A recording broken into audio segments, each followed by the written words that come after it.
പൂജ ശാസ്തമംഗലത്തെ എം.ആർ. അജിത്കുമാറിന്റെ വീടിന് മുന്നിലാണ് നമ്മളുള്ളത്. ഗേറ്റ് അടഞ്ഞു കിടക്കുകയാണ്. അദ്ദേഹത്തിന്റെ ഔദ്യോഗിക വാഹനം അകത്തുണ്ട്, ADGP അകത്തുണ്ട്. പക്ഷേ ഒരു പ്രതികരണം ഉണ്ടാകാനുള്ള യാതൊരുവിധ സാധ്യതയുമില്ല. ഇവിടെ മാധ്യമപ്രവർത്തകരടക്കം പുറത്ത് നിരവധി ആളുകൾ കാത്തു നിൽക്കുന്നു. നമ്മൾ പ്രതികരണം ഉണ്ടാകുമോ എന്ന് ഒരു സാധ്യത തേടിയിരുന്നു. പക്ഷേ ഇവിടെ വെച്ചെന്തായാലും പ്രതികരിക്കാനില്ല എന്നുള്ളതാണ് ADGP വ്യക്തമാക്കുന്നത്. ഇനിയിപ്പോൾ ഒരു പ്രതികരണം ഉണ്ടാവുകയാണ് എങ്കിൽ തന്നെ അത് പേരൂർക്കടയിലുള്ള ഓഫീസുണ്ട്, അവിടെ വെച്ചിട്ട് അവിടെ ഒരു പ്രതികരണം ഉണ്ടാകും. SAP ഗ്രൗണ്ടിന് സമീപത്തുള്ള ഓഫീസുണ്ട്, അവിടെ വെച്ച് പ്രതികരിക്കാനുള്ള സാധ്യത മാത്രമാണ് ഇപ്പോൾ നിലനിൽക്കുന്നത്. അതും വളരെ ചെറിയൊരു സാധ്യത മാത്രം. അല്ല എങ്കിൽ മുഖ്യമന്ത്രിയെ തന്നെ നേരിട്ട് കണ്ട് ഈ കാര്യങ്ങൾ വിശദീകരിക്കാനുള്ള ഒരു സാധ്യത നിലനിൽക്കുന്നു. കഴിഞ്ഞ ദിവസവും എം.ആർ. അജിത്കുമാർ മുഖ്യമന്ത്രിയെ കണ്ടിരുന്നു. പലവിധ വിവാദങ്ങളും അതോടൊപ്പം തന്നെ ഈ സുജിത്ദാസിൻ്റെ ആദ്യ ഓഡിയോ പുറത്തു വന്നതുമായി ബന്ധപ്പെട്ടും ഈ അൻവറിൻ്റെ പ്രതിഷേധവുമായി ബന്ധപ്പെട്ട് ഉയർന്നു വന്ന വിവാദങ്ങളുമൊക്കെ നിൽക്കുന്ന സാഹചര്യത്തിൽ ഒരു വട്ടം മുഖ്യമന്ത്രിയെ കണ്ട് കാര്യങ്ങൾ വിശദീകരിച്ചതാണ്. അതിന് പിന്നാലെയാണ് ഇപ്പോൾ അത്യന്തം ഗൗരവമായ, കേരളം തന്നെ ഞെട്ടിത്തെരിച്ച് നിൽക്കുന്ന, സംസ്ഥാനത്തെ ആഭ്യന്തര വകുപ്പിനെ പിടിച്ചു കുലുക്കുന്ന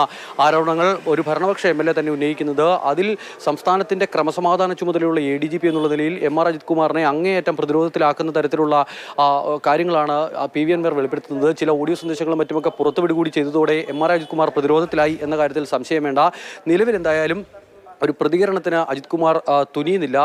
മാത്രമല്ല എടുത്തു ചാടി മറുപടി പറയേണ്ട വിഷയങ്ങളുമല്ല ഈ പറയുന്ന PV അൻവറിൻ്റെ ആരോപണങ്ങളുള്ളത്. അതിൽ ഒരു കൊലപാതകമടക്കം ആരോപിക്കുന്നു. കൊലപാതകമടക്കം നടത്താൻ എം.ആർ. അജിത്കുമാർ കൂട്ടുനിന്നടക്കമുള്ള കാര്യങ്ങൾ ഇങ്ങനെ പറഞ്ഞു പോവുകയാണ്. സ്വർണ്ണക്കടത്ത്, സംസ്ഥാനത്തെ സ്വർണ്ണക്കടത്ത് സംഘത്തിൻ്റെ തലവനായി പ്രവർത്തിക്കുന്നു എന്നതടക്കമുള്ള അത്യന്തം ഗുരുതരമായ ആരോപണങ്ങളാണ് ഈ ക്രമസമാധാന ചുമതലയുള്ള ADGPക്ക് നേരെ ഉയർന്നു വരുന്നത്. കഴിഞ്ഞ കുറേ കാലങ്ങളായി സംസ്ഥാനത്തിൻ്റെ DGP എവിടെ എന്നൊരു ചോദ്യം പൊതുസമൂഹത്തിൽ നിന്നും ഉയർന്നു വന്നിരുന്നു. അത് പല ഘട്ടങ്ങളിൽ നമ്മൾ കണ്ടതാണ്. ആ DGP നിശ്ചലനായിരിക്കുന്ന സമയത്ത് പോലും ADGP എം.ആർ. അജിത്കുമാർ കൃത്യമായി കാര്യങ്ങൾ ഇടപെടുകയും കാര്യങ്ങൾ നിയന്ത്രിക്കുകയും ചെയ്യുന്നു എന്ന വിമർശനം പോലീസ് സേനയിൽ നിന്നും സേനയ്ക്കകത്തു നിന്ന് തന്നെ ഉയർന്നു വരുന്നതിനിടെയാണ് ഇപ്പോൾ അതിന് സമാനമായി അതിനെയെല്ലാം സാധൂകരിക്കുന്ന തരത്തിൽ ഒരു SP PV അൻവർ MLA-യുമായി സംസാരിക്കുന്ന ഫോൺ സംഭാഷണം കൂടി പുറത്തു വരുന്നത്. നിലവിലത്തെ സാഹചര്യത്തിൽ വലിയ പ്രതിരോധത്തിലേക്ക് എം.ആർ. അജിത്കുമാർ പോയിരിക്കുന്നു. അതിനാൽ തന്നെ മാധ്യമങ്ങൾക്ക് മുന്നിൽ ഇവിടെ പുറത്തിറങ്ങിവെന്ന് ഒരു പ്രതികരണം നമ്മൾ പ്രതീക്ഷിക്കുന്നതേ ഇല്ല. പക്ഷേ മറ്റെന്തെങ്കിലും തരത്തിൽ ഇത്ര ഗുരുതരമായ ഒരു ആരോപണമാണ്, അതിനാൽ തന്നെ ഒരു വിശദീകരണം നൽകേണ്ടതുണ്ട്. അത്